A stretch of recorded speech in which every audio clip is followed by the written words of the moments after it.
நபிசல்லாசலவங்க ஜனாசா கடந்து போனா எழுந்து நிற்பாங்க. அந்த எழுந்து நிற்பதற்கு எத்தனை காரணம் சொன்னாங்க?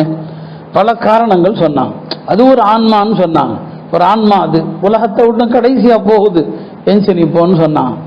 எஞ்சி நிற்கிறதுக்கு இன்னொரு காரணம் சொன்னாங்க. மலக்குகள் ஒவ்வொரு ஜனாசாவோடையும் போறாங்க, மலக்குகளுக்காக நிற்கிறேன்னு சொன்னாங்க. எழுந்து நிற்பதற்கு இன்னொரு காரணம் சொன்னாங்க. இன்னலில் மௌத்தி ஃபஸஅன், மரணம் திடுக்கிட செய்கிற தகவல் சொன்னாங்க. மரணம் என்பது திடுக்கிட செய்கிற தகவல். ஒரு ஜனாசா போகுதுன்னு சொன்னா நமக்குள்ள அதிர்ச்சி வரணும். இதுக்குள்ள ஒரு நாள் நானும் செல்லவிருக்கிறேன். மரணம் திடுக்கிட செய்கிற ஒரு தகவல். அந்த திடுக்கிட செய்கிற நிகழ்ச்சிக்கு நாம் எஞ்சி நிற்கணும் இல்லையா? ஒரு திடீர்னு அதிர்ச்சியான செய்தியை கேட்டா மனுஷன் உட்கார்ந்து இருக்கிற நிலையிலிருந்து ஒரு அசை வருமா வராதா? அதே போலதான் ஒரு ஜனாசா கடந்து போனால் அவனுக்குள் ஒரு பீதி வரணும், ஒரு அச்சம் வரணும். இன்னலில் மௌத்தி ஃபஸஅன், மௌத்துக்கு அதிர்ச்சி இருக்கிறதுன்னு சொன்னாங்க. அருமையானவர்களே, அந்த மரணம் தான் நம்முடைய வாழ்க்கையை சீராக்கக்கூடியது. ஆக இமாம்கள் பெரியவர்கள் எல்லாம் வித்தியாசமான நிலையில மௌத்தானாங்க. இமாம் முஸ்லிம் பின் ஹஜ்ஜாஜ் என்று ஒரு பெரிய ஹதீஸ் கலை அறிஞர், இன்றைக்கு நம்மிடையே இருக்கிற 6 ஹதீஸ் நூல்கள் இருக்கிறது. அதுல ஒரு கிதாப் சஹீ முஸ்லிம் என்று சொல்லுகிறோமே, அதை எழுதியவங்க. அறிஞர்கள் காலம் எல்லாம் கல்விக்காக அதிலேயே தான் அவங்களுடைய காலம் பூரா இருந்தது. ஒரு நாள் இமாம் முஸ்லிம் ரஹமத்துல்லாஹி அலைஹி இரவு நேரம் ஒரு சபையில் இருக்கிறாங்க. அவர்களிடத்துல ஒரு ஹதீஸை பத்தி கேட்கப்படுது. அப்ப இமாம் அவர்கள் அந்த ஹதீஸு குறித்த தேடலில் இருக்கிறாங்க. வீட்டுக்கு வர்றாங்க. வீட்டுக்கு வந்து உட்கார்றாங்க. ஒரு ஹதீஸு குறித்த தேடல்ல உட்கார்றாங்க. வீட்டில் உள்ளவங்க எல்லாம் ஒரு கூடையில பேரிச்சம்பழம் இருக்குது, கொண்டு வரட்டுமான்னு சொன்னாங்க. கொண்டு வாங்க அப்படின்னாங்க. கூடையில அப்படியே கொண்டு வந்து வைக்கப்பட்டது. இமாம் முஸ்லிம் ரஹிமஹுல்லாஹ் அவர்கள் அந்த ஹதீஸை தேடிக்கிட்டே இருக்கிறாங்க. கூடையில பேரிச்சம்பழம் இருக்குது. உணர்வு இல்லாம அதை எடுத்து எடுத்து சாப்பிட்றாங்க. எத்தனை பேரிச்சம்பழம் சாப்பிட்றோன்னு அவங்களுக்கு தெரியல. ஏன்னா அவங்களுடைய உண்மையான தேட்டம் அந்த பேரிச்சம்பழத்துல இல்லை. ஒரு கல்வி தேட்டம், ஒரு ஹதீஸ் கிடைக்கணுங்கிற அந்த தேட்டம், அதுல தான் இமாம் அவர்கள் மூழ்கி இருக்கிறாங்க. இரவெல்லாம் அந்த ஹதீஸை தேடுறாங்க. கூடையில் இருக்கிற பேரிச்சம்பழத்தை அறியாம மொத்தமா சாப்பிட்டுறாங்க. காலையில ஃபஜ்ருடைய பாங்கு சொல்லப்படுது, ஃபஜ்ருடைய அதான் சொல்லப்படுது.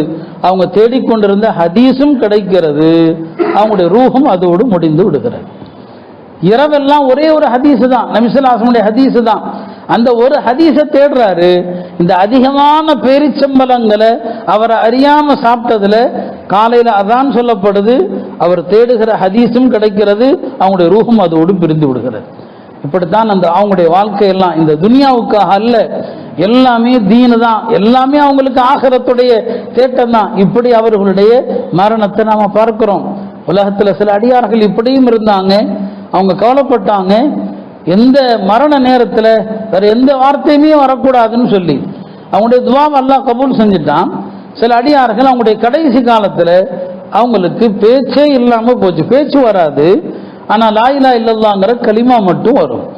யாராவது போய் சலாம் சொன்னாங்கன்னா அஸ்ஸலாமு அலைக்கும் சொன்னாங்கன்னா அவரால் வலைக்கும் சலாம் சொல்ல முடியாது, லா இலாஹா இல்லல்லாஹ்னு சொல்லுவார். எப்படிங்க இருக்கிறீங்க, நல்லா இருக்கிறேன்னு சொல்ல வராது, லா இலாஹா இல்லல்லாஹ்னு சொல்லுவாரு. என்ன கேட்டாலும் அதற்கு பதில் லா இலாஹா இல்லல்லாஹ் தான். என்ன காரணம் கேட்டா அவர் அப்படி ஒரு துஆ செஞ்சிட்டாரு, என்னுடைய இறுதி காலத்துல நான் கலிமாவை தவிர எதையும் நான் உச்சரிக்க கூடாது, அதே நிலையில மௌத்தா போகணும். அப்படிதான் இறுதியில அவர்கள் மரணித்தாங்க. அருமையானவர்களே, எத்தனை பேர் ஜும்மா அன்னைக்கு மௌத்தா ஆனோம், சஜிதால மௌத்தா ஆனோம் அப்படின்னு துஆ கேட்டாங்க. அதே மாதிரி மௌத்தானாங்க. மிஸ்ர்ல ஒரு பெரும் கொண்ட பேச்சாளர் ஒருத்தர் இருந்தாரு. அவருடைய துஆவெல்லாம் அதுதான், ஜும்மால சஜிதால அப்படி என்ன செஞ்சாங்க, மௌத்தானாங்க. என்னங்க நல்லோருடைய ஆசைகள் பல பல. சில பேர் மதீனால மரணிக்கணும், உண்மையான அந்த ஆசையில யாரெல்லாம் கேட்டாங்களோ அவங்கெல்லாம் இறுதி காலத்துல மதீனா முனவ்வரால மௌத்தானாங்க. அவங்களுடைய விருப்பம் அப்படி. அருமையானவர்களே, நம்முடைய ஆசைகளும் நல்ல மரணம் வேண்டுங்கிற ஆசையா இருக்கணும். அதனாலதான் ஒரு காலத்துல ஜம்சம் தண்ணீரை அருந்துகிற நேரத்துல பலரும் கேட்ட துஆ என்ன தெரியுமா? இந்த உலகத்தினுடைய எந்த ஒரு செல்வத்தையும் கேட்கல, எல்லாம் எனக்கு மரண நேரத்துல நல்ல முடிவை கொடு, நல்ல மரணத்தை கொடு. இதுதான் அவர்கள் ஜம்சம் அருந்துகிற நேரத்துல கூட அல்லாஹ்விடத்துல வேண்டிய துஆ. எனவே அருமையானவர்களே, நம்முடைய வாழ்க்கையின் முடிவு எப்படி, அதுதான் முக்கியம். இன்னமல் அமாலு பில் ஹவாத்தீம், இல்லையா? அமல்கள் எல்லாமே முடிவுகளை கொண்டுதான். ஏன்னா எத்தனையோ பேர் காபிர்களாக இருந்து அல்லாஹ் ஏதோ அவன்கிட்ட ஒரு விஷயம் பிடிச்சிருக்கும், மௌத்தாகிற நேரத்தில் முஸ்லீமா மௌத்தாயிருவான். எத்தனையோ கிறிஸ்தவர்கள் மரணிக்கிற நேரத்தில் கலிமாவோடு மௌத்தான எத்தனையோ வரலாறுகள் இருக்கிறது. நபிசுல்லாஹுடைய பக்கத்து வீட்டுக்கார பையன் ஒரு யூதருடைய பையன் தான்.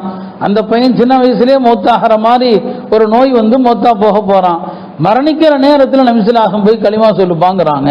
அது வரைக்கும் முஸ்லீமாக இல்லை, அது வரைக்கும் எந்த அமலும் செய்யல. நபிசுல்லாஹும் கலிமா சொல்றாங்க. அந்த பையன் சொன்னா கலிமாவோடு மௌத்தா போயிட்டான். இப்போ நம்முடைய மரணம் எப்படி என்பதுதான், வாழ்க்கையில எப்படி வாழ்ந்தோங்கிறது அல்ல, அந்த மரண நேரத்தினுடைய நிகழ்வு தான் நம்முடைய வெற்றி தோல்வியை தீர்மானிக்குது. எனவே அருமையானவர்களே, காலங்கள் ஃபித்னாவுடைய காலம், குழப்பங்களுடைய காலம். எந்த ரூபத்தில் யாருக்கு எப்படி மரணம் வருகிறது என்று தெரியாத ஒரு காலகட்டத்தில் இருக்கிறோம். ஒவ்வொரு நொடியும் மரணம் வரலாம் என்கிற ஒரு காலம்தான். கொத்து கொத்தாக மக்கள் மரணிப்பார்கள் என்று சொன்னாங்களே, அந்த காலம். கியாமத்துடைய எல்லா அடையாளங்களும் இருக்கு. இன்னைக்கு பாருங்க, அரபு நாடுகள் நபிசுல்லாஹும் சொன்ன அத்தனை கியாமத்துடைய அடையாளங்களும் அங்கே அரங்கேறுது. ஜித்தால வெகு சீக்கிரத்தில் ஒரு பெரிய கோபுரம் ஒன்று கட்டி இருக்கிறாங்க. நபிசுல்லாஹும் சொன்ன ஒரு ஹதீஸ் தான் ஞாபகத்துக்கு வருது. ஒட்டகங்களையும் ஆடுகளையும் மேய்த்தவர்கள் கோபுர மாளிகைகள் இருப்பாங்கன்னு சொன்னாங்க. அரபுகள் ஒட்டகம் மேய்த்தவர்கள்.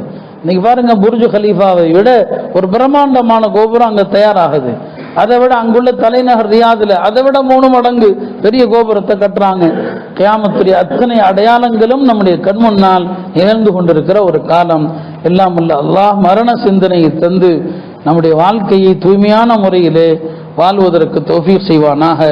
மரண நேரத்திலே கலிமாவோடு மரணிக்கிற நல்ல தௌஃபீக்கை அல்லாஹ் நம் அனைவருக்கும் தந்துடுவானாக. ஆகிரு தஅவானா அல்ஹம்துலில்லாஹி ரப்பில்